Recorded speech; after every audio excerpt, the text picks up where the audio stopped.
अस्सलाम वालेकुम स्टूडेंट्स, आज हम एक नई वीडियो के साथ आपकी खिदमत में हाजिर हुए हैं। आज की वीडियो में हम रिव्यू एक्सरसाइज नंबर 3 को सॉल्व करेंगे। इसका सबसे पहले आपके पास क्वेश्चन नंबर 7 है। ये कह रहा है कि verify D Morgan's law for the following sets.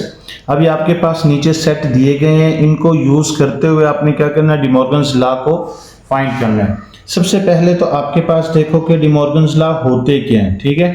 तो सबसे पहले हम यहाँ पे डी मॉर्गन्स लॉ को लिख लेते हैं, ठीक है। डी मॉर्गन्स लॉ, ठीक है। कौन कौन से यहाँ पे, ये आपके पास सबसे पहला आ जाएगा ए यूनियन बी का कॉम्प्लीमेंट इज इक्वल टू क्या है यहाँ पे, A complement intersection B complement, ठीक है। और दूसरा क्या होगा आपके पास, A intersection B complement is equal to क्या है यहाँ पे, ए कॉम्प्लीमेंट यूनियन क्या है यहाँ पे, बी कॉम्प्लीमेंट, ठीक है। तो ये आपके पास जो है ये क्या है, ये डी मॉर्गन्स लॉ है। अब इन डी मॉर्गन्स लॉ के अंदर पहले सबसे पहले आप यूनियन वाले को फाइंड करोगे, तो यहाँ पे पहला आप फाइंड कर रहे हो, ठीक है। आपके पास ए यूनियन बी का कॉम्प्लीमेंट इज इक्वल टू क्या आपके पास यहाँ पे, ए कॉम्प्लीमेंट इंटरसेक्शन क्या है यहाँ पे, बी कॉम्प्लीमेंट। अब इसकी लेफ्ट हैंड साइड को पहले आप सोल्व करोगे। लेफ्ट हैंड साइड में आपके पास है ए यूनियन बी का कॉम्प्लीमेंट, ठीक है। जब इसका कॉम्प्लीमेंट खत्म करना है आपने, तो क्या आएगा यहाँ पे, a union b complement is equal to क्या आएगा यहाँ पे, इस कॉम्प्लीमेंट को खत्म करेंगे तो साइन आएगा यू माइनस। अब ये जो कॉम्प्लीमेंट था किसके ऊपर, ए यूनियन बी के ऊपर, तो आप क्या लिखोगे यहाँ पे, ए यूनियन बी, ठीक है। अब सबसे पहले आपने क्या करना है, जो ब्रैकेट में वैल्यू लिखी हो पहले ब्रैकेट को सॉल्व करना है। ब्रैकेट में क्या आपके पास यहाँ पे पहले ए यूनियन बी है, तो पहले आप क्या करोगे, ए यूनियन बी को फाइंड करोगे। ए की वैल्यू आपके पास क्या है यहाँ पे, 2 4 6 सो ऑन, कहां तक है ये 20। आगे क्या आएगा, यूनियन बी की वैल्यू आपके पास क्या है यहाँ पे, 1 3 5 सो ऑन, कहां तक है ये 19 तक, ठीक है। ये आपके पास इवन नंबर है और ये आपके पास क्या है, ऑड नंबर है। अब इन दोनों का जब आप यूनियन करोगे तो यूनियन में सब वैल्यूज को इकट्ठा करना होता है, दोनों को। अब जो दोनों में वैल्यूज दिए हैं उन सबको इकट्ठा करके यहाँ पे लिखना है। तो क्या आएगा, 1 2 3 4 5 सो ऑन, कहां तक आएगा ये 20 तक, देखिए ना। 1 इधर है, फिर आगे 2 है, 3 है, 4 5 6 7 8 सारे 20 तक सारे नंबर है यहाँ पे। तो ए यूनियन बी किसके इक्वल हो गया, ये 1 till 20, ठीक हो गया। अब आपने यहाँ पे ए यूनियन बी तो सॉल्व कर लिया है, तो अब आपने क्या करना है, जो इसका आंसर आया है उसको माइनस करना है किससे, यू से। अब यहाँ पे क्या आएगा, यू माइनस, आगे ब्रैकेट में लिखेंगे ए यूनियन बी। तो अब पहले u की वैल्यू लिखेंगे। u की वैल्यू है क्या, 1 2 3 सो ऑन, कहां तक है ये 20, माइनस क्या आएगा यहाँ पे। अब जो a यूनियन b है, तो a यूनियन b की जो है ना आपने क्या कर लेना, जो आंसर आया था वो लिख लेना है। तो इसका आंसर आया था 1 2 3 सो ऑन, कहां तक आया था ये 20 तक, ठीक है। अब दोनों में जो सेम है वो निकाल के जो फर्स्ट वैल्यू में बचते हैं वो आपने लिखने हैं। तो दोनों में सेम, देखो ये भी 1 till 20 ये भी 1 till 20, दोनों एक जैसे हैं, तो दोनों एक दूसरे से क्या हो जाएंगे, कट हो जाएंगे। तो इसका आंसर क्या आएगा, एम्प्टी सेट इसका आंसर आ जाएगा, ठीक है। इसका आंसर क्या आएगा, एम्प्टी सेट। ये इसकी लेफ्ट हैंड साइड सॉल्व होगी है, ठीक है। अब इसकी कौन सी साइड आपने सॉल्व करनी है, right hand side. Right hand side में आपके पास क्या है, पहले ए कॉम्प्लीमेंट है। ए कॉम्प्लीमेंट को जब आप सॉल्व करोगे तो क्या आएगा, u माइनस ए, ठीक है। क्योंकि a के ऊपर कॉम्प्लीमेंट है, कॉम्प्लीमेंट को खत्म करेंगे तो u माइनस आ जाएगा, a के ऊपर है तो इसलिए क्या आ जाएगा, u माइनस ए आ जाएगा। अगर b के ऊपर होगा तो क्या आएगा, u माइनस बी, ठीक है। तो पहले हम क्या करेंगे, u माइनस ए फाइंड करेंगे, ठीक हो गया। अब u की वैल्यू क्या आपके पास यहाँ पे, 1 2 3 सो ऑन, कहां तक है ये 20, माइनस a की वैल्यू आपके पास क्या है यहाँ पे, 2 4 6 सो ऑन, कहां तक है ये 20 तक, ठीक है। तो अब क्या करेंगे, हम यहाँ पे इसको माइनस करेंगे। जो दोनों में सेम है उसको निकाल के जो फर्स्ट में बच जाती है उसको आपने लिखना है। दोनों में सेम आपने निकाल ली, देखें आपके पास 2 4 6 8 जो ये दिए इवन नंबर्स दिए हुए हैं, ये काउंटिंग में से इवन नंबर आपने निकाल देना, यानी कि 2 का टेबल निकाल देना सारा इसमें से। तो 2 का टेबल निकाल के जो बाकी बचेगा वो यहाँ पे आपने लिखना है। क्या बचा आपके पास यहाँ पे, 1 3 5 7 सो ऑन, कहां तक आएगा ये 19 तक, ठीक है। टू इस पूरी काउंटिंग में से 2 का टेबल निकाल के बाकी जो वैल्यूज बची वो यहाँ पे आपने लिख दी है, ठीक है। अब यहाँ पे आपके पास b का कॉम्प्लीमेंट है, तो b का कॉम्प्लीमेंट क्या होगा, ये u माइनस b। तो पहले आप क्या करोगे, यहाँ पे u की वैल्यू लिखोगे, फिर माइनस का साइन, फिर b की वैल्यू। u की वैल्यू क्या आपके पास 1 2 3 सो ऑन, कहाँ तक आएगा ये 20, माइनस b की वैल्यू क्या आपके पास यहाँ पे वो आपके पास है, ये आपके पास आ जाएगी b की वैल्यू 1 3 5 सो ऑन, कहाँ तक है ये 19 तक, ठीक है। अब आपने क्या करना है, यहाँ पे 2 का टेबल लिखना है, क्योंकि 2 के टेबल को निकाल के ये नंबर है, यानी कि ऑड नंबर है।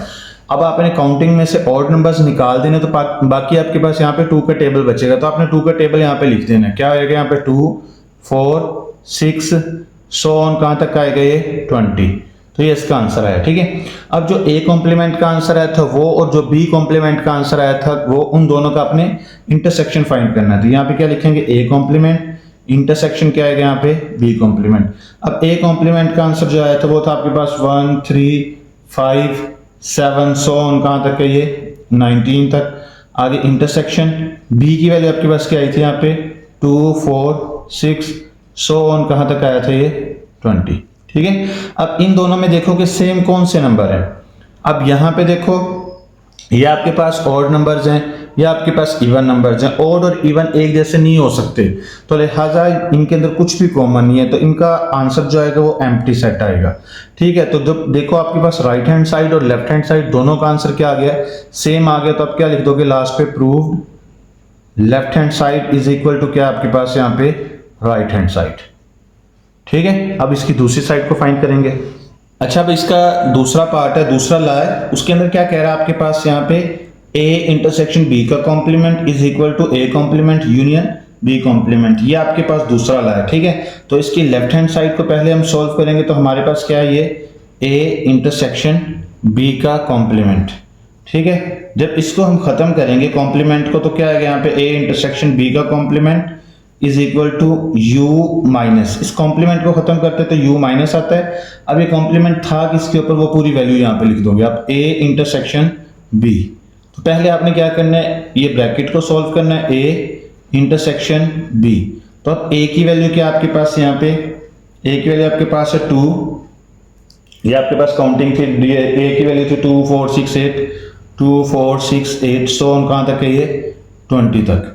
इंटरसेक्शन b की वैल्यू आपके पास क्या थी यहाँ पे, ये थी 1 3 5 सो ऑन, कहाँ तक है ये 19 तक, ठीक है। अब इसका जब इंटरसेक्शन करोगे तो इसका आंसर क्या आएगा, कुछ एम्प्टी सेट आएगा। देखो कुछ भी कॉमन नहीं है इसके अंदर, तो यहाँ पे क्या आएगा इसका आंसर एम्प्टी सेट। अब यहाँ आपने क्या करना है, जो इसका आंसर आ गया उसको u से क्या कर देना माइनस, u माइनस आगे क्या लिखेंगे a इंटरसेक्शन b। तो अब u की जगह पे u की वैल्यू लिखोगे, u की वैल्यू 1 2 3 सो ऑन, कहाँ तक है ये 20, माइनस क्या आएगा यहाँ पे। अब इसका आंसर जो आया था वो लिखोगे, एम्प्टी सेट आया था इसका आंसर। जब आपने 1 till 20 में से एम्प्टी सेट को निकालना है तो आंसर क्या आएगा आपके पास 1 till 20, यानी कि 1 2 3 सो ऑन, कहाँ तक आएगा ये 20 तक। तो ये इसका क्या आ गया, आंसर आ गया, ठीक है। अब इसकी कौन सी साइड आपने करनी है, राइट हैंड साइड, ठीक है। राइट हैंड साइड आपके पास क्या है, पहले a कॉम्प्लीमेंट किसके इक्वल होता है, u माइनस a के इक्वल होता है। तो जैसे पहले आपने पिछले ला में किया था वैसे आपने यहाँ पे करना है। तो अब क्या करेंगे, हम यहाँ पे u माइनस a फाइंड करेंगे। u की वैल्यू पहले लिखेंगे, u की वैल्यू आपके पास है 1 2 3 सो ऑन, कहाँ तक आएगा ये 20, माइनस a की वैल्यू आपके पास क्या है यहाँ पे 2 4 6 सो ऑन, क्या आएगा यहाँ पे 20। अब जब इसका आप क्या करोगे, माइनस करोगे, तो जो 2 का टेबल है उसको निकाल के बाकी जो वैल्यूज बचेंगी वो आपने यहाँ पे लिख देनी है, ठीक है। तो क्या आएगा यहाँ पे 1 3 5 सो ऑन, कहाँ तक आएगा ये 19 तक, ठीक है। इसके बाद आगे आपने क्या करना है, b का कॉम्प्लीमेंट करना है, तो ये आएगा u माइनस b। तो अब आप क्या करोगे, यहाँ पे u माइनस b करोगे, तो u की वैल्यू पहले लिखोगे, u की वैल्यू क्या 1 2 3 सो ऑन, कहाँ तक है ये 20, माइनस b की वैल्यू आपके पास क्या है 1 3 5 सो ऑन, कहाँ तक है ये 19 तक, ठीक है। अब इन दोनों में से माइनस करना है, जो 1 से 20 तक की जो काउंटिंग लिखी हुई है इसमें से आपने ऑड नंबर्स को निकाल देना, इवन आपने लिख देने हैं। तो क्या आएगा यहाँ पे 2 4 6 सो ऑन कहाँ तक है ये 20 तक। तो ये आपके पास वैल्यूज बच गई हैं, ठीक है। तो अब आपने क्या करना है, जो ए के कॉम्प्लीमेंट का आंसर आया वो यूनियन बी के कॉम्प्लीमेंट का जो आंसर आया वो दोनों को आपने क्या कर देना, यूनियन कर देना, ठीक है। अब ए के कॉम्प्लीमेंट का आंसर था आपके पास 1 3 5 सो ऑन कहाँ तक आया ये 19 तक। यूनियन बी के कॉम्प्लीमेंट का आंसर क्या आया था ये 2 4 6 सो ऑन कहाँ तक आया ये 20। अब क्या करेंगे, इन दोनों को जब यूनियन करेंगे तो यूनियन में क्या आता है, ये सबको इकट्ठा करके लिखना है।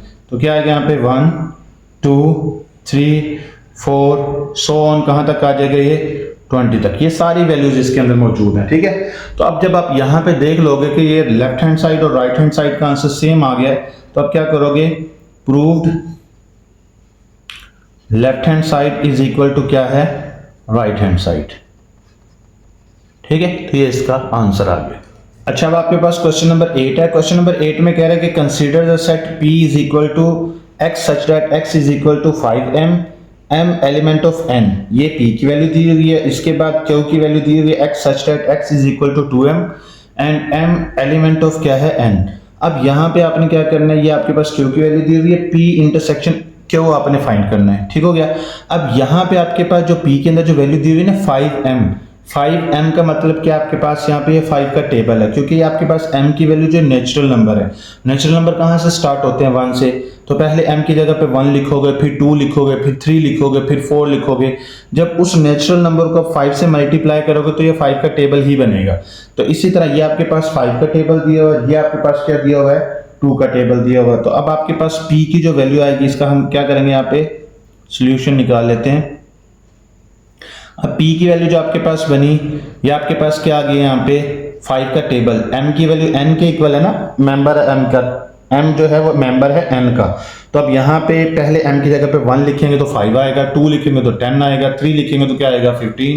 तो यहाँ पे आपके पास क्या आएगा 5, इसके बाद क्या आएगा 10, फिर क्या आएगा 15, फिर सो ऑन कहाँ तक है नहीं पता। अब इसके बाद आगे क्या है, Q की वैल्यू क्या आएगी, यहाँ पे Q की वैल्यू 2 का टेबल है आपके पास, तो ये क्या आएगा 2 4 6 सो ऑन कहाँ तक है नहीं पता। अब क्या करना है, इसका अपने जो है P इंटरसेक्शन Q फाइंड करना है। तो P की वैल्यू क्या आपके पास यहाँ पे ये आएगा 5 10 15 सो ऑन, ठीक है।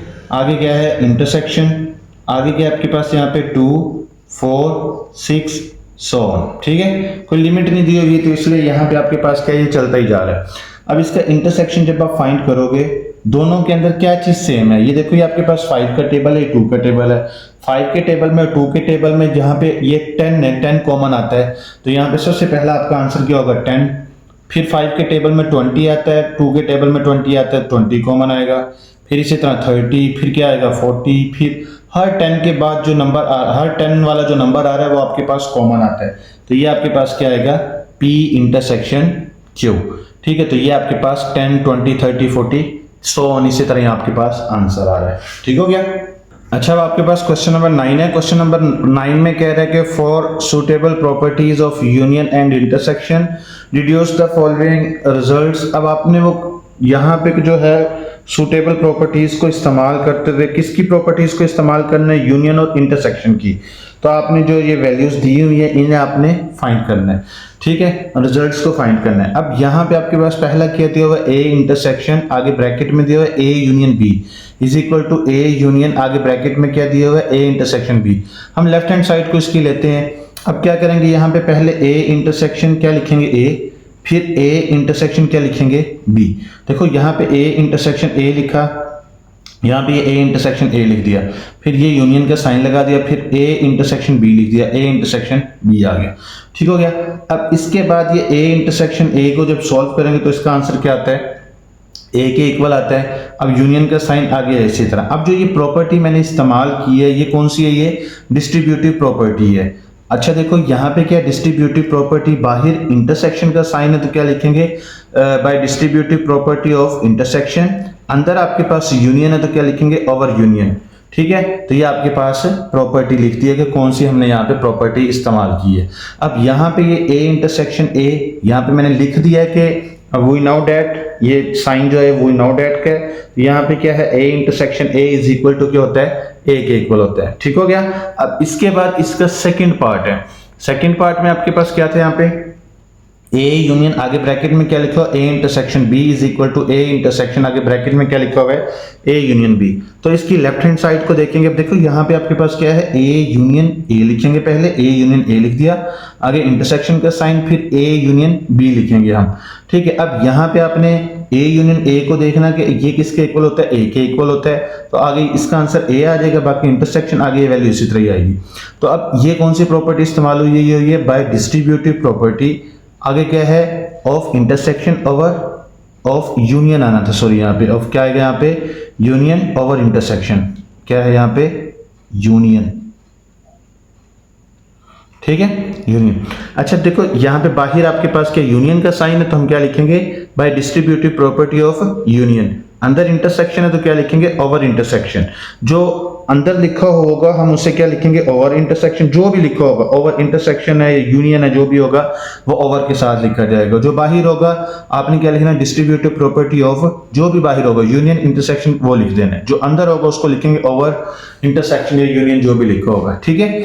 तो अब यहाँ पे मैंने साथ लिख भी दिया कि जब ए यूनियन ए करेंगे तो इसका आंसर किसके इक्वल आएगा, ए के इक्वल आएगा।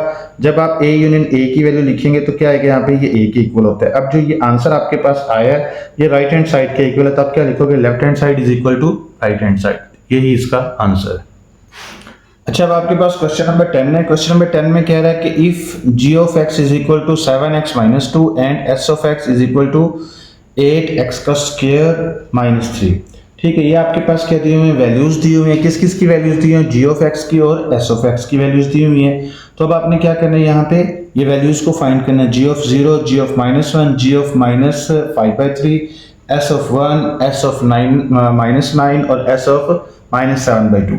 तो यहाँ पे क्या करना है, जो ये आपके पास सबसे पहला उसने कहा है ना g ऑफ 0 फाइंड करने को, तो यहाँ पे आपके पास देखो ना, जहां पे g ऑफ x के अंदर x की जगह पे आपने क्या पुट कर देना है, 0 पुट कर देना है। तो यहाँ पे हम लिख देंगे पुटिंग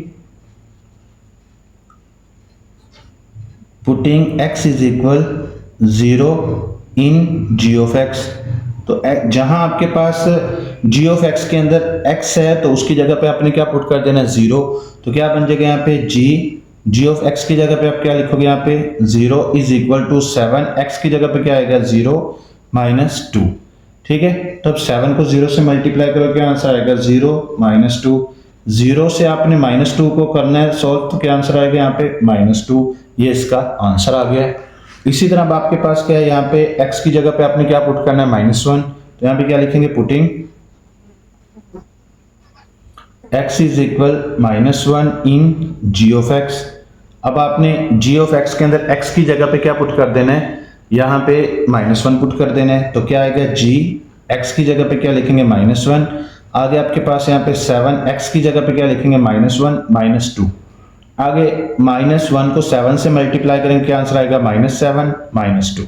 दोनों को जब सॉल्व करेंगे तो आंसर क्या आ जाएगा, -9। तो ये g ऑफ -1 का आंसर आ गया। ठीक है। अब इसके बाद नेक्स्ट आपके पास आ रहा है g ऑफ -5/2। अब यहाँ पे क्या करेंगे, पुटिंग x इज इक्वल क्या आएगा यहाँ पे, -5/3 इन g ऑफ x। अब आपने g ऑफ x की वैल्यू क्या पुट कर देनी है, g ऑफ x के अंदर x की वैल्यू क्या पुट कर देनी है, -5/3। ठीक है। तो अब यहाँ पे आप क्या लिखोगे, x की जगह पे क्या लिखोगे, -5/3। अब ये था 7x की जगह पे क्या लिखेंगे, -5/3 -2। अब ये देखो आपके पास 7 और 5 है, तो ये माइनस इसी तरह आएगा, 7 5 क्या होगा, 35 -3 -2 डिवाइडेड बाय 1। जिसके नीचे कुछ नहीं है तो उसके नीचे 1 होगा। अब यहाँ पे आपने क्या करना है, इसके एलसीएम लेना, 3 इसके एलसीएम आएगा।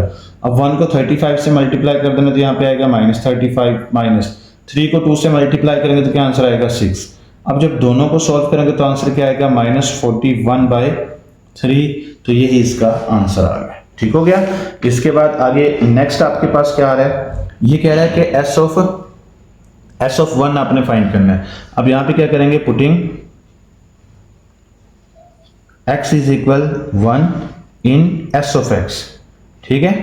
देखो आपके पास यहाँ पे s के साथ वैल्यू दी हुई है ना, तो जो आपके पास s ऑफ x की वैल्यू दी हुई है ना, उसके अंदर x की जगह पे आपने क्या पुट करना है, 1 पुट करना। तो यहाँ पे क्या आएगा, s x की जगह पे क्या आएगा, 1 इज इक्वल टू 8, एक्स की जगह पे हम क्या लिखेंगे 1 का स्क्वायर, आगे क्या आएगा -3। अब यहाँ पे 8 तो ऐसे ही रहेगा 8, अब 1 का स्क्वायर किसके इक्वल होगा 1 -3। अब 8 को 1 से मल्टीप्लाई करेंगे 8 आएगा, -3 आ जाएगा। ठीक है, अब यहाँ पे क्या आ जाएगा, यह आएगा आपके पास 8 माइनस क्या आएगा 3। 8 से 3 को माइनस करो तो क्या आंसर आता है 5। तो ये किसका आंसर आ गया, S ऑफ 1 का आंसर आ गया। ठीक हो गया। अब आपके पास नेक्स्ट जो है वो क्या है, S ऑफ -9। अब यहां पे क्या लिखेंगे, putting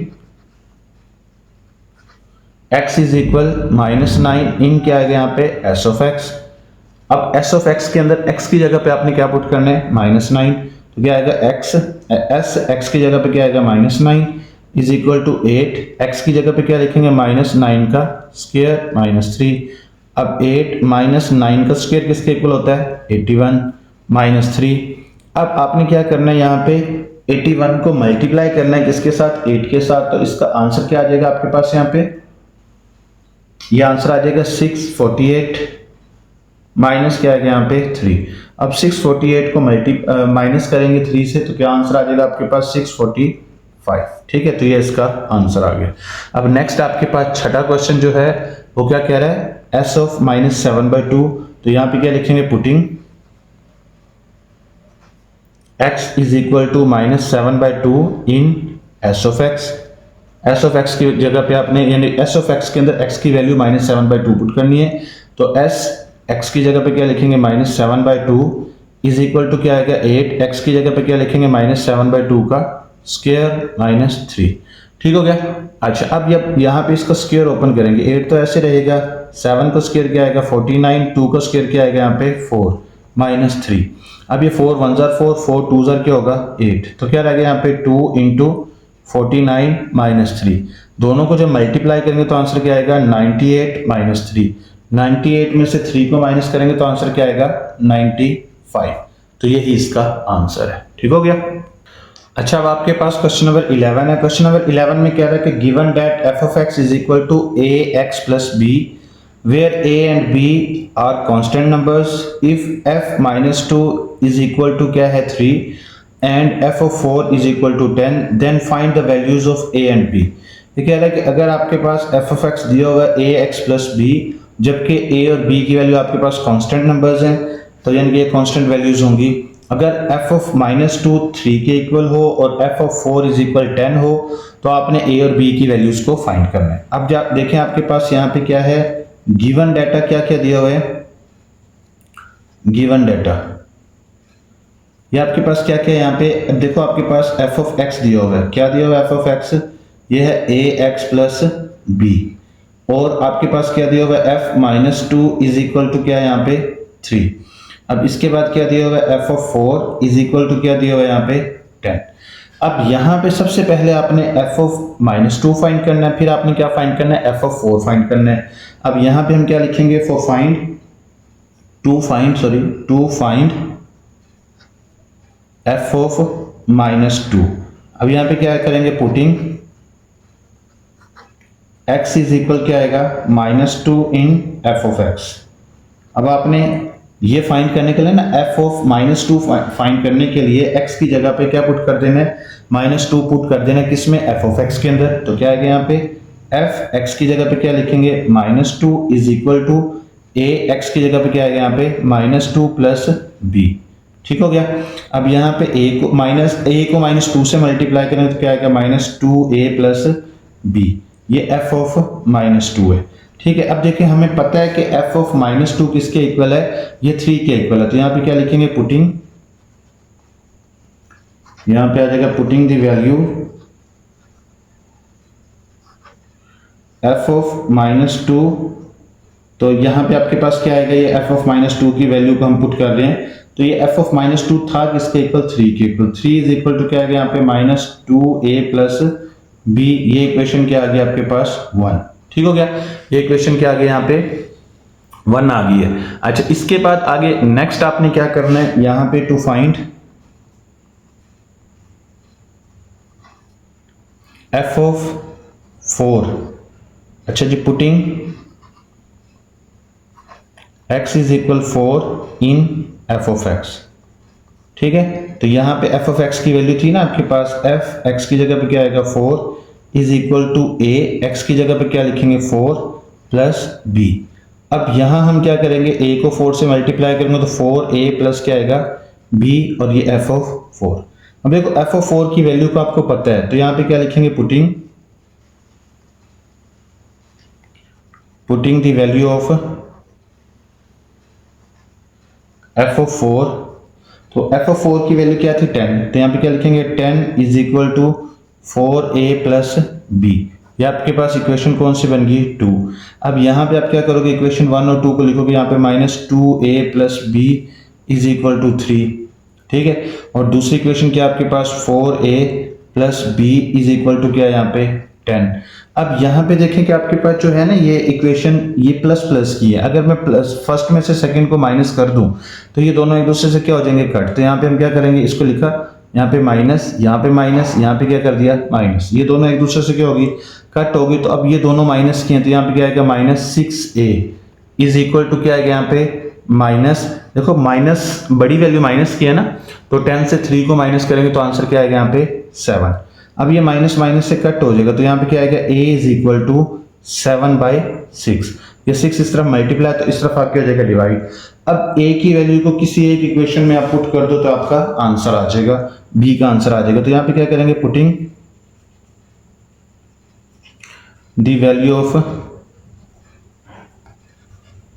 a in equation 1। First equation में हम पुट कर रहे हैं तो फर्स्ट इक्वेशन आपके पास क्या थी 3 इज इक्वल टू -2, a की जगह पे क्या लिखेंगे -7/6, आगे क्या आएगा प्लस b, ठीक हो गया।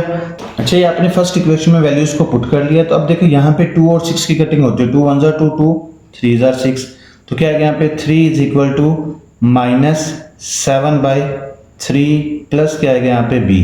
अब ये इस तरफ माइनस में है तो इस तरफ आगे क्या हो जाएगी प्लस, तो ये आएगा आपके पास 3 plus 7/3 is equal to b।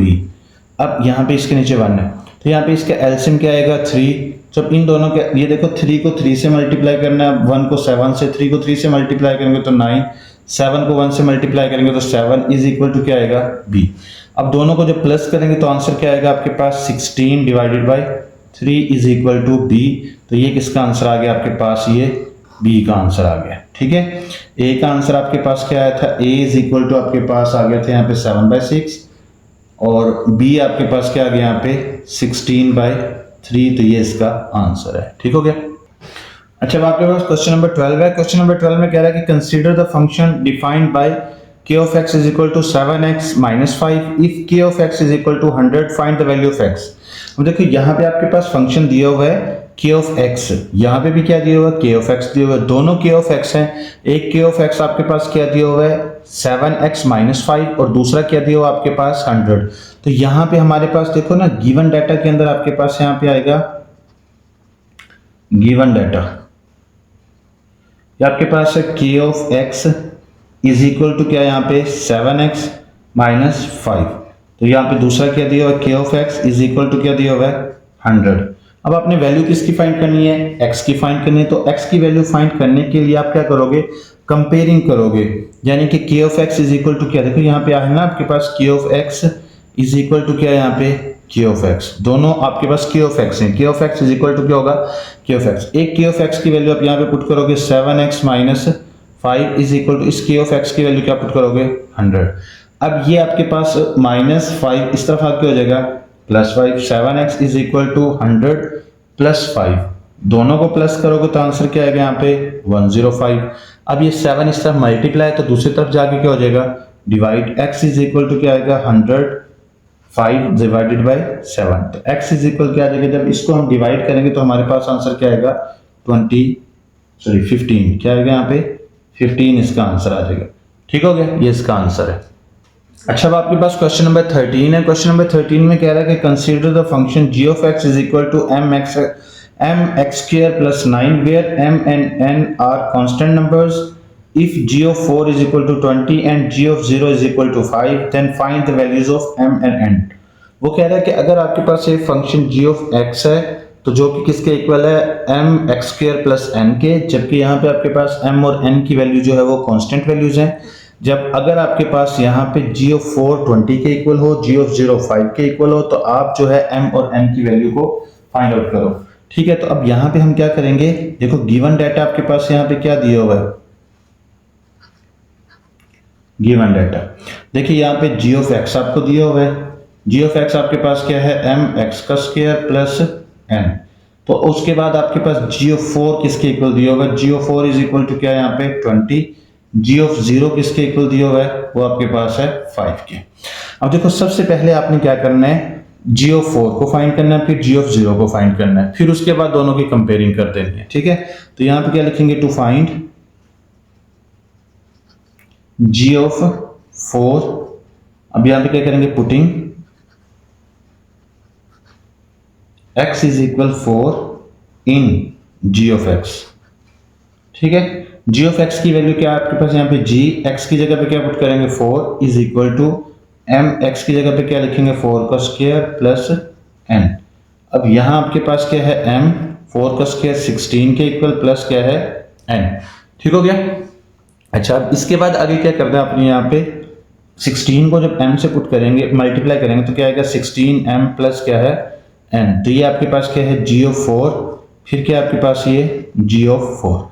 अब यहाँ पे ये आपके पास g ऑफ 4 की वैल्यू दी हुई है, तो यहाँ पे क्या करेंगे, putting the value of g of 4। ठीक है, g ऑफ 4 की वैल्यू ये आपके पास था 20, तो क्या लिखेंगे 20 is equal to 16m plus n। तो ये आपके पास क्या बनी, फर्स्ट इक्वेशन। इसी तरह अब आपने क्या करना है, यहाँ पे to find g of 0, putting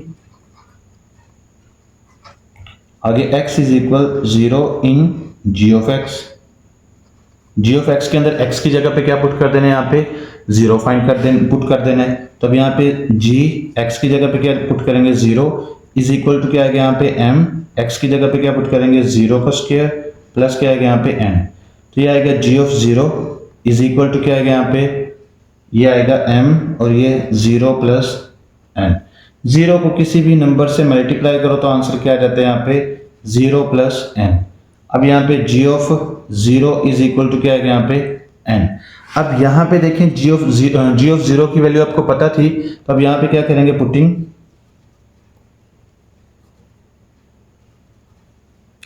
value of g of 0। तो अब यहाँ पे g ऑफ 0 की वैल्यू आपके पास 5 के इक्वल है, तो 5 इज इक्वल टू क्या आएगा n। अब देखिए n की वैल्यू आपके पास क्या है, यहाँ पे 5 आ गया। इस n की वैल्यू को आपने इक्वेशन नंबर 1 में पुट कर देना, तो क्या लिखेंगे यहाँ पे, putting the value of n in equation 1। Equation 1 में n की वैल्यू को पुट करेंगे तो क्या आपके पास 20 इज इक्वल टू क्या आपके पास 16m प्लस n की वैल्यू क्या आएगी यहाँ पे 5। ठीक हो गया। अब ये प्लस 5 इस तरफ आके हो जाएगा माइनस 5 इज इक्वल टू क्या आएगा यहाँ पे 16m।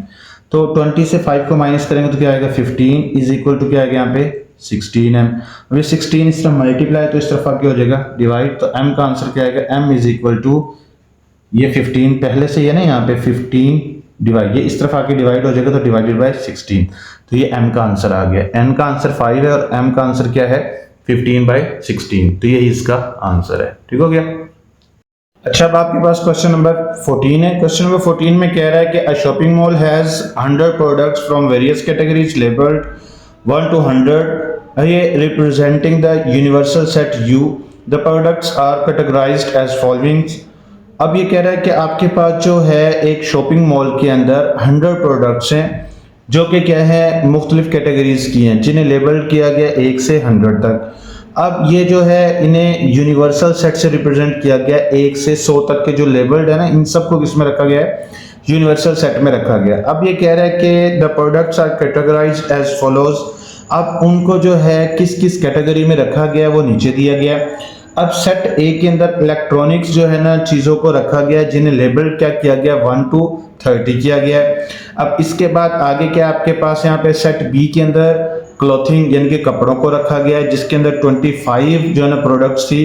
अब उसे लेबल क्या किया गया है 31 से 55 तक किया गया है। अब इसके बाद जो है ब्यूटी की प्रोडक्ट्स जो है वो सी कैटेगरीज में रखी गई हैं, जिनको उसने क्या किया गया, उसने क्या किया 25 चीज़ों को जो है ब्यूटी प्रोडक्ट्स के अंदर रखा उसने, और उसे लेबल किया उसने कहाँ से, 76 से 100 तक। अब वो कह रहा है कि राइट ईच सेट इन टेबुलर फॉर्म। अब वो कह रहा है कि जो ऊपर सेट दिए गए हैं ना, set A, set B, set C, इन सबको आपने क्या करना है, इसे टेबुलर फॉर्म में लिखना, और आपने यूनियन फाइंड करना है ऑल थ्री सेट्स, यानी कि तीनों सेट्स का फिर आपने क्या करना है, यूनियन फाइंड करना है। तो यहाँ पे आप इसका क्या करोगे, टेबुलर फॉर्म इसकी जो बनेगी यू। अब यू के अंदर उसने शॉपिंग मॉल के अंदर जितनी भी प्रोडक्ट्स थी 1 से 100 तक जितनी भी थी, उन सबको उसने क्या किया है, यूनिवर्सल सेट का नेम दिया है, तो उसे यू से रिप्रेजेंट करेंगे।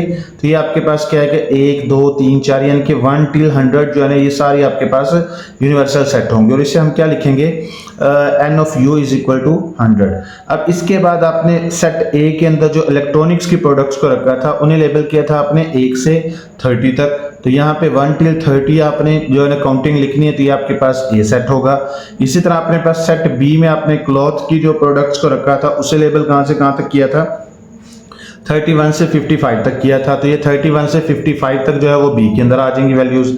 इसी तरह आपने क्या किया था, सी कैटेगरी के अंदर क्या किया था, ये ब्यूटी की प्रोडक्ट्स को रखा था, जिन्हें आपने लेबल क्या किया था, ये लेबल किया था आपने ये 76 से 100 तक की वैल्यूज को जो है ना लिखा था, यहाँ पे लेबल किया था। अब यहाँ पे आपके पास जो है 76 से 100 तक के जो नंबर्स होंगे वो सी कैटेगरी के अंदर आ जाएंगे, ठीक है, यानी कि ये टेबुलर फॉर्म है इसकी, ठीक है। अब इसका हमने क्या करना है, यूनियन फाइंड करना है तीनों सेट्स का। तो क्या करेंगे, यहाँ पे ए यूनियन बी ब्रैकेट में लिख के यूनियन सी, पहले आप क्या करोगे, ए यूनियन बी करोगे, ए की वैल्यू लिखी, फिर यूनियन का साइन लगाया, फिर बी की वैल्यू लिखी, फिर इन दोनों का आपने क्या कर देना है, यूनियन कर देना है। ये 1 से 30 तक ये है, फिर 31 से 55 तक ये है, तो यहाँ से 1 से 55 तक सारे ही नंबर आ जाएंगे इसके अंदर, ठीक है। तो ये आपके पास क्या आएगा, इसका जो है यूनियन होगा, ए यूनियन बी, ठीक है। अब जो ये आंसर आया इसको आपने किसके साथ यूनियन करना है, सी के साथ। तो ए यूनियन बी का जो आंसर था 1 से 55 तक की वैल्यूज थी, फिर यूनियन का साइन, फिर सी की वैल्यू लिख देनी है आपने। अब इसका जब यूनियन करोगे 1 से 55 तक तो सारी वैल्यूज आएंगी, फिर इसके बाद 76 यानी कि 76 77 78 यानी कि 76 77 78 79, इसी तरह आगे कहाँ तक, 100 तक। तो ये इसका क्या आ जाएगा, यूनियन आ जाएगा। तो यही इसका क्या है, आंसर है, ठीक हो गया। अच्छा, अब आपके पास क्वेश्चन नंबर 15 है। क्वेश्चन नंबर 15 में कह रहा है कि out of 180 students who appeared in annual examination 120 passed the math test, 90 passed the science test, and 60 passed both the math and science test. How many passed either the math or science test? How many did not pass the two test? वे कह रहा है कि how many passed the science but not the math test? How many failed in science test? अब ये आपके पास question है। ये कह रहा है कि जो है 180 स्टूडेंट्स ने क्या किया था, ये बोर्ड के एनुअल एग्जामिनेशन के अंदर क्या किया था, हिस्सा लिया। उसके अंदर से 120 ऐसे स्टूडेंट्स थे जो मैथ में पास हुए, 90 वो थे जो साइंस में पास हुए, और जो था 60 वो थे जो दोनों में पास हो गए, साइंस और मैथ दोनों में। अब इसके बाद आपने बताना है कि कितने स्टूडेंट थे जो मैथ में पास थे और कितने स्टूडेंट थे जो साइंस में पास थे, दोनों को मिलाना है, मिला के बताना है कितने थे, ठीक है। How many did not pass the two test, वो कितने थे जो दोनों ही टेस्ट में पास नहीं हुए। और सी के अंदर वो पूछ रहा है कि how many pass the science test but not math test, कितने स्टूडेंट थे जो सिर्फ साइंस में पास हुए लेकिन मैथ में पास नहीं हुए। अब इसके बाद आगे क्या कह रहा है, लास्ट में डी वाला क्या पूछ रहा है, ये कह रहा है कि how many failed the science test, अब कितने थे जो साइंस के टेस्ट में फेल हुए। तो इसका सोल्यूशन क्या बनेगा, सबसे पहले आपने लिखना है यहाँ पे टोटल स्टूडेंट्स आपके पास कितने थे, 180। तो आप क्या लिखोगे, इसे total students is equal to क्या आएगा, 180, और इसको आप क्या लिखोगे यहाँ पे, N of U is equal to 180। ये यूनिवर्सल सेट है तो इसलिए हम इसको 180 के इक्वल करेंगे। अब यहाँ पे आपने लेट कर लेना है कि ए आपके पास जो है वो स्टूडेंट्स हैं जो कि आपके पास मैथ में पास थे, और इसके बाद आगे बी वो हैं जो साइंस में पास थे, ठीक है। अब यहाँ पे A and B are the sets representing the students who passed math test and science test respectively. अब ए जो है वो स्टूडेंट जो मैथ में पास थे, बी वो जो साइंस में पास थे, ठीक है। अब इसका डाटा जो आपने क्वेश्चन के अंदर दिया हुआ वो निकालना है। अब यहाँ पे देखो कि 120 पास टेस्ट मैथ टेस्ट अच्छा, अब आपने इसके अंदर से वो डाटा निकाल लेना जो क्वेश्चन के अंदर दिया हुआ है। 120 पास मैथ टेस्ट, तो इसको क्या करेंगे, N of A is equal to 120, 90 pass science test, N of B is equal to क्या है 90। अब देखिए मैथ को हमने ए का नेम दिया था तो इसलिए हम इसे क्या लिखेंगे, एन ऑफ ए, और साइंस को आपने किसका नेम दिया था, बी का, तो इसे हम क्या लिखेंगे, N of B is equal to क्या आएगा यहाँ पे 90। अब ये कह रहा है कि 60 passed both math and science test, तो यहाँ पे देखो कि ये दोनों के अंदर मुश्तरक क्या है, यानी कि साइंस में भी पास है और क्या है मैथ में भी पास है, दोनों में पास है ये, तो ये क्या है 60, तो ये क्या बनेगा, इसका इंटरसेक्शन बनेगा, दोनों में ही है ना, तो इसलिए ये इंटरसेक्शन बनेगा, तो ये क्या है N of A intersection B is equal to 60, क्योंकि 60 स्टूडेंट्स थे दो जो दोनों में ही पास थे। ठीक है, अब यहाँ पे जो आपने सबसे पहला जो क्वेश्चन उसने पूछा वो फाइंड करना, तो ये कह रहा है कि student who passed either the math और साइंस टेस्ट इन।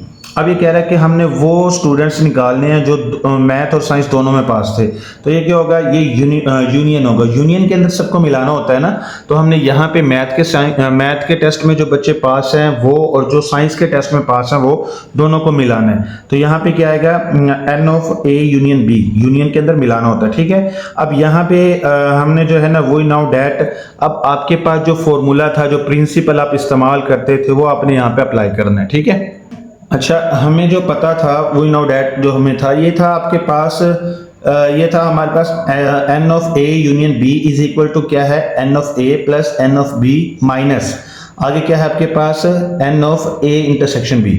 हमने क्या करना है, मैथ के जो स्टूडेंट्स थे वो प्लस क्या कर देना आपने, जो साइंस के स्टूडेंट्स थे वो, ये आपके पास जो दोनों पास थे, जो ए वो वाले स्टूडेंट्स है जो मैथ में पास थे, बी वो वाले स्टूडेंट है जो क्या थे साइंस में पास थे, इन दोनों को प्लस करना और जो दोनों में पास थे उसे इन दोनों से क्या कर देना है, माइनस कर देना है। ठीक है, तो यहाँ पे क्या आएगा, आपके पास ए की वैल्यू थी आपके पास 120, बी की थी आपके पास 90 और ए इंटरसेक्शन बी की वैल्यू आपके पास क्या थी 60। अब आप क्या करोगे, 90 से 60 को माइनस करोगे तो क्या आएगा 30। अब इन दोनों को आपने प्लस करना है तो प्लस करके क्या आंसर आ जाएगा 150। अब इसका बी वाला पार्ट जो इसने पूछा था वो क्या पूछ रहा है, कह रहा है कि students who did not pass either of two test in is. अब ये कह रहा है कि वो स्टूडेंट्स जो कि ना दोनों में ही पास नहीं हुए, ना मैथ में ना ही क्या है साइंस में, तो क्या है आप यहाँ पे क्या लिखोगे, टोटल जो स्टूडेंट्स थे उसके अंदर से आपने इन स्टूडेंट्स को माइनस कर देना जो पास थे। तो अब क्या करेंगे, टोटल स्टूडेंट्स को आपने एन ऑफ यू से रिप्रेजेंट किया था और जो पास थे उसको आपने किससे रिप्रेजेंट किया था, N of A union B से। तो यूनिवर्सल सेट आपके पास 180 था, 180 से 150 को माइनस करोगे तो आपके पास 30 आंसर आ जाएगा।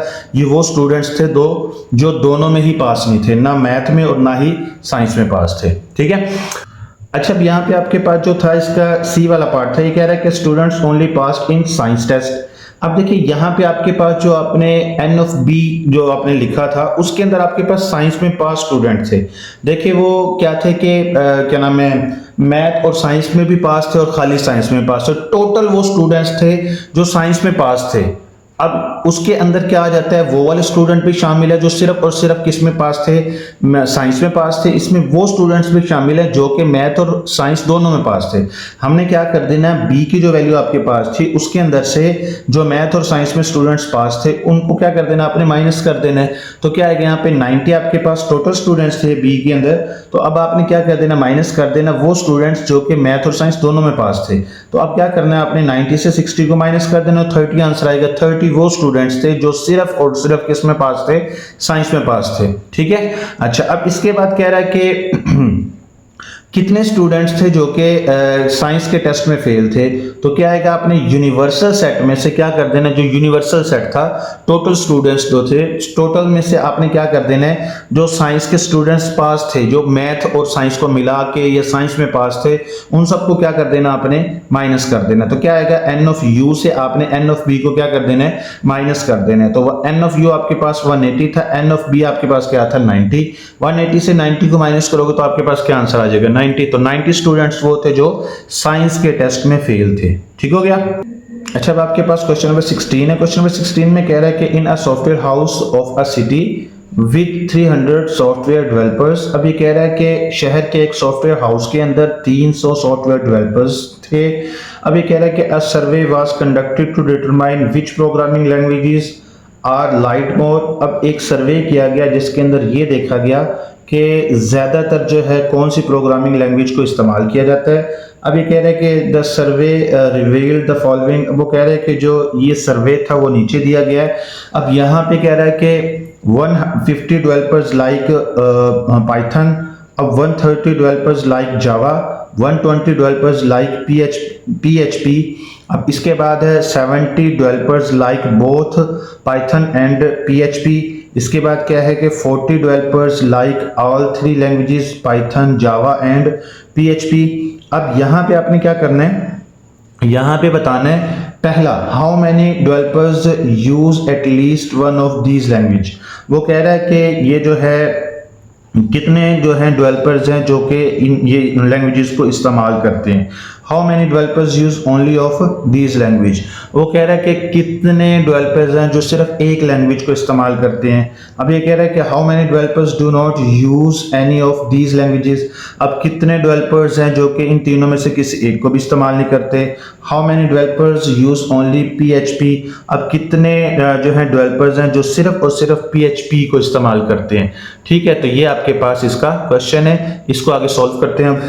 अच्छा, अब इसका जो सोल्यूशन है वो क्या है, हम लेट कर लेते हैं ABC जो है ये आपके पास 3 सेट्स हैं जो कि सॉफ्टवेयर डेवलपर्स इस्तेमाल करते हैं। अब A जो है आप किसके लिए इस्तेमाल करोगे, पाइथन के लिए, B जो है वो जावा के लिए, C PHP के लिए। ठीक है, अब ये कह रहा है कि टोटल सॉफ्टवेयर डेवलपर्स जो थे आपके पास, ये क्या था, यूनिवर्सल सेट है, N ऑफ U से रिप्रेजेंट करेंगे इसको, तो ये कितने बनेंगे 300।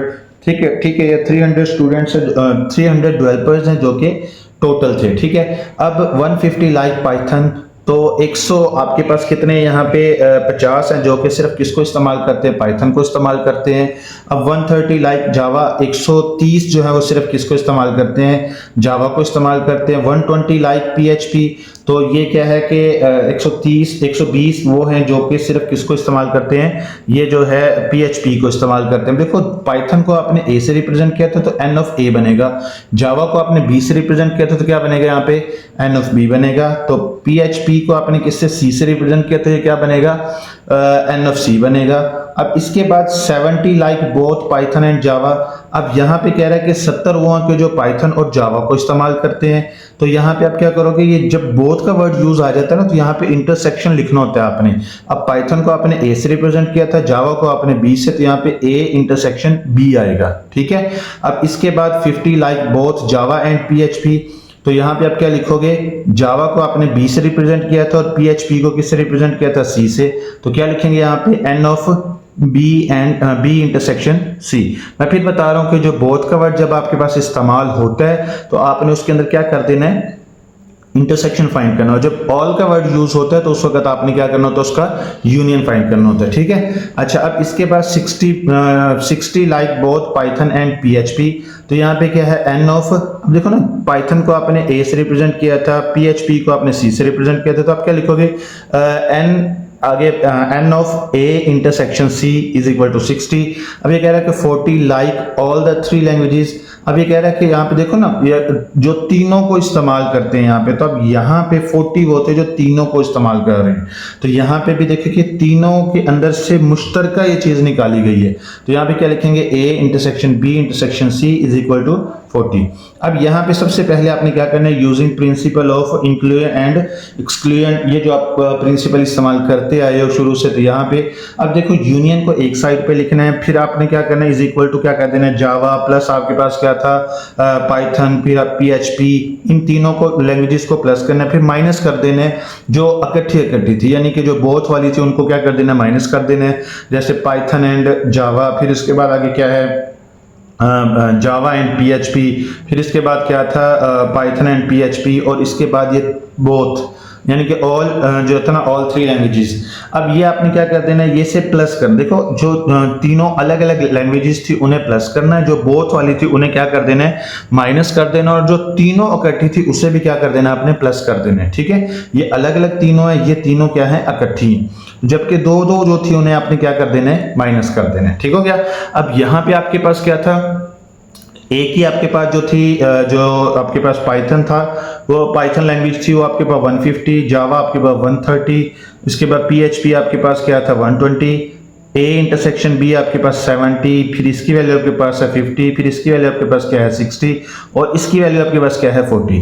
अब आपने क्या कर देना है, यहाँ पे प्लस प्लस वाली वैल्यूज को इकट्ठा करना है। तो प्लस प्लस वाली वैल्यूज को जब इकट्ठा करोगे तो आंसर क्या आएगा आपके पास 440, माइनस माइनस माइनस वाली वैल्यूज को इकट्ठा करोगे तो क्या आएगा 180। अब 440 से आपने 180 को माइनस कर देना तो आपके पास क्या आंसर आ जाएगा 260। अच्छा, अब इसका बी पार्ट जो है, बी पार्ट कह रहा है कि developers who like Python only. अब ये कह रहा है कि यहाँ पे वो डेवलपर्स जो सिर्फ और सिर्फ किसको इस्तेमाल करते थे, पाइथन को इस्तेमाल करते थे। अब देखो यहाँ पे आपने क्या करना है, पाइथन को आपने ए से रिप्रेजेंट किया था। अब पाइथन लैंग्वेज को की जो कितने थे जो थे डेवलपर्स थे जो कि इसे इस्तेमाल करते थे वो 150 थे। अब यहाँ पे बोथ वाले वैल्यूज को आपने क्या कर देना, 150 से माइनस कर देना है। अब देखो यहाँ आपके पास पाइथन को ए से रिप्रेजेंट किया था ना, तो जो आपने जो था यहाँ पे लिखा था ना प्रिंसिपल इंक्लूजन एंड एक्सक्लूजन के अंदर जो वैल्यूज लिखी थी उसके अंदर से सिर्फ आपने पाइथन वाली वैल्यूज को निकालना है। अब एन ऑफ ए ये पाइथन की है, minus N of A intersection B, इसके अंदर भी ए आ गया, इसके अंदर भी पाइथन का इस्तेमाल है। माइनस आपने क्या करना है फिर बोथ वाली वैल्यूज में, फिर आपके पास क्या रहा यहाँ पे पाइथन ए इंटरसेक्शन सी है ना यहाँ पे, तो ये क्या था पाइथन एंड पीएचपी है। जबकि यहाँ पे प्लस आपने क्या कर देना है बोथ, यानी कि तीनों को जो तीनों लैंग्वेजेस थी इसको प्लस कर देना है। मैं फिर बता रहा हूँ कि पाइथन वाली वैल्यू को आपने सबसे पहले यहाँ पे लिखना है, फिर पाइथन वाली में से बोथ वाली जो वैल्यूज थी उनको क्या कर देना है माइनस कर देना। यहाँ पे सारी बोथ वाली वैल्यूज नहीं लिखनी, सिर्फ वो लिखनी है जिनके अंदर पाइथन इस्तेमाल होता है। पाइथन को आपने ए से रिप्रेजेंट किया था तो यहाँ पे ए वाली वैल्यूज को लिखोगे, ठीक है। यहाँ पे ए वाली वैल्यूज को लिखा और फिर इसके बाद यहाँ पे जो तीनों थी आपके पास उनको यहाँ पे आपने क्या कर दिया प्लस कर दिया। अब पाइथन वाली एक आपके पास 150 थी, 150 से 70 को माइनस करना, फिर इसकी वैल्यू 60 थी और इसकी क्या थी 40। जब आप क्या करोगे प्लस प्लस वाली वैल्यूज को इकट्ठा करोगे तो क्या आंसर आएगा 190, माइनस माइनस वाली वैल्यूज को इकट्ठा करोगे तो क्या आंसर आएगा 130, 190 से 130 को माइनस करोगे तो क्या आंसर आएगा 60। तो ये आपके पास आंसर आ गया है उनका जो कि सिर्फ और सिर्फ पाइथन को इस्तेमाल करते थे, ठीक हो गया। अच्छा, अब आपने यहाँ पे देखना है कि developers who like Java only. अब यहाँ पे सिर्फ वो डेवलपर्स निकालने हैं जो सिर्फ और सिर्फ जावा को इस्तेमाल करते, जावा को पसंद करते थे। अब यहाँ पे देखो जावा को आपने बी से रिप्रेजेंट किया था, तो यहाँ पे एन ऑफ बी लिख के फिर आपने जो इंक्लूजन एंड एक्सक्लूजन वाले फॉर्मूले में बोथ वाली वैल्यूज में जावा इस्तेमाल हुआ वो यहाँ पे निकाल लेना। अब जावा को आपने बी से रिप्रेजेंट किया था, तो अब यहाँ पे देखो कि जावा वाली वैल्यूज के अंदर जो बी वाली वैल्यूज थी ना इंक्लूजन एंड एक्सक्लूजन वाले प्रिंसिपल के अंदर, वहां से वैल्यूज को निकाल लो। देखो यहाँ पे भी बी के इस्तेमाल है, यहाँ पे भी बी के इस्तेमाल है, तो ये बोथ वाली वैल्यूज हैं, इन दोनों को आपने क्या कर देना माइनस कर देना और जो तीनों थी आपके पास लैंग्वेजेस इसको आपने क्या कर देना प्लस कर देना है। तो ये आपके पास जावा के लिए 130 था, इसकी वैल्यू आपके पास 50 थी, इसकी वैल्यू आपके पास क्या थी 70 और इसकी वैल्यू क्या थी आपके पास 40। आपने क्या कर देना प्लस प्लस वाली वैल्यूज को इकट्ठा करना तो 170 आएगा, माइनस माइनस वाली वैल्यूज को इकट्ठा करोगे तो 120, 170 से 120 को माइनस करोगे तो क्या आएगा 50। 50 वो डेवलपर्स थे जो कि सिर्फ और सिर्फ किसको पसंद करते थे, जावा को पसंद करते थे। अब इसके बाद आगे क्या आ रहा है, developers who like PHP only. अब यहाँ पे वो डेवलपर्स आपने निकालने के जो कि सिर्फ और सिर्फ किसको पसंद करते थे, पीएचपी को इस्तेमाल करते थे, पीएचपी को लाइक करते थे। अब यहाँ पे पीएचपी को आपने किससे रिप्रेजेंट किया था, सी से, तो आपने क्या लिखना है यहाँ पे एन ऑफ सी, फिर जो आपके पास जो इंक्लूजन एक्सक्लूजन वाला जो फॉर्मूला था उसके अंदर से आपने बोथ वाली वैल्यूज में से वो वैल्यूज को अलग कर लेना है जिसके अंदर पीएचपी इस्तेमाल हुआ था। पीएचपी को आपने सी से रिप्रेजेंट किया था, तो अब यहाँ पे आपने सी वाली वैल्यूज को निकाल लेना। यहाँ पे बी इंटरसेक्शन सी है, फिर ए इंटरसेक्शन सी है, तो यहाँ पे पीएचपी इस्तेमाल हुआ है, ठीक है। अब यहाँ पे ये तीनों को आपने क्या कर देना, तीनों लैंग्वेजेस जो इस्तेमाल थी इसको प्लस कर देना। अब यहाँ पे ये 120 था, ये आपके पास 50, ये आपके पास 60 और ये आपके पास क्या था 40। प्लस प्लस वाली वैल्यूज को जब इकट्ठा करेंगे तो क्या आंसर आएगा यहाँ पे 160, माइनस माइनस वाली वैल्यूज को इकट्ठा करेंगे तो आंसर आएगा 110, 160 से 110 को माइनस करेंगे तो क्या आंसर आता है आपके पास ये 50। अब यहाँ पे आपने देखना है कि कितने थे डेवलपर्स जो कि तीनों लैंग्वेजेस को इस्तेमाल करते थे। अब देखो कि यहाँ पे आपके पास जो पाइथन वाले थे वो 60 थे, जावा वाले आपके पास 50 थे, फिर इसके बाद जो थे पीएचपी वाले 50 थे, तो टोटल वो जो थे डेवलपर्स थे वो 160 थे जो कि किसी न किसी लैंग्वेज को, अकेली एक लैंग्वेज को इस्तेमाल करते थे, ठीक है। अब आपके पास सी वाला पार्ट है, सी वाले पार्ट के अंदर आपने क्या करना है, वो डेवलपर्स फाइंड करने हैं जो कि तीनों में से कोई भी लैंग्वेज जो है इस्तेमाल नहीं करते थे। अब यहाँ पे आपके पास क्या है, N of A union B union C का कॉम्प्लीमेंट, यानी कि यहाँ पे आपने इसको एक नेम दे देना, A union B union C, तो ये वो है जो तीनों यानी कि यूनिवर्सल के अंदर से आपने क्या कर देना है, उन डेवलपर्स को निकाल देना है जो कि क्या नाम उसका कोई ना कोई लैंग्वेज इस्तेमाल करते थे किसी न किसी तरह। ठीक है, तो अब आपके पास टोटल डेवलपर्स थे आपके पास 300 थे, और वो डेवलपर जो कि किसी न किसी तरह जो है कोई ना कोई लैंग्वेज को इस्तेमाल करते थे, वो आपके पास क्या थे 260, जो आपने सबसे पहले ए पार्ट में निकाला है, तो वो उसको आपने क्या कर देना है, यहाँ से माइनस कर देना है। तो ये वो डेवलपर्स आ जाएंगे जो कि तीनों में से कोई भी लैंग्वेज इस्तेमाल नहीं करते। अब इसके बाद आगे आपके पास जो फोर्थ वाला है, फोर्थ वाले के अंदर कह रहा है कि developers who use only PHP only. अब यहाँ पे देखो ये आप पहले इस्तेमाल कर चुके हो, फाइंड कर चुके हो आप पहले, तो यहाँ पे फिर दोबारा मैं बता दूं कि यहाँ पे PHP को आपने किससे रिप्रेजेंट किया था, C से, तो यहाँ पे आएगा N of C माइनस क्या कर दोगे बोथ वाली वैल्यूज में, जहां पे PHP इस्तेमाल हुआ है उसको आपने क्या कर देना है, माइनस कर देना है। तो यहाँ पे देखो C यहाँ पे भी इस्तेमाल हुआ है, यहाँ पे भी C इस्तेमाल हुआ है, तो इन बोथ वाली वैल्यूज को आपने क्या करना है, माइनस, और जो तीनों लैंग्वेजेस की थी इसे आपने क्या कर देना, प्लस। अब यहाँ पे ये जो थी PHP आपके पास 120 थी, माइनस इसकी वैल्यू 50, इसकी वैल्यू 60 थी, और यहाँ पे इसकी वैल्यू क्या थी 40। अब प्लस प्लस वाली वैल्यूज को इकट्ठा करेंगे तो क्या आएगा यहाँ पे 160, माइनस माइनस वाली वैल्यूज को इकट्ठा करेंगे तो क्या आएगा 110। जब 160 से 110 को माइनस करेंगे तो आंसर क्या आएगा आपके पास 50। तो 50 वो डेवलपर्स थे जो कि सिर्फ और सिर्फ किसको इस्तेमाल करते थे, PHP को इस्तेमाल करते थे। ठीक है, आज के लिए इतना ही, मिलते हैं नई वीडियो में, तब तक के लिए अल्लाह हाफिज।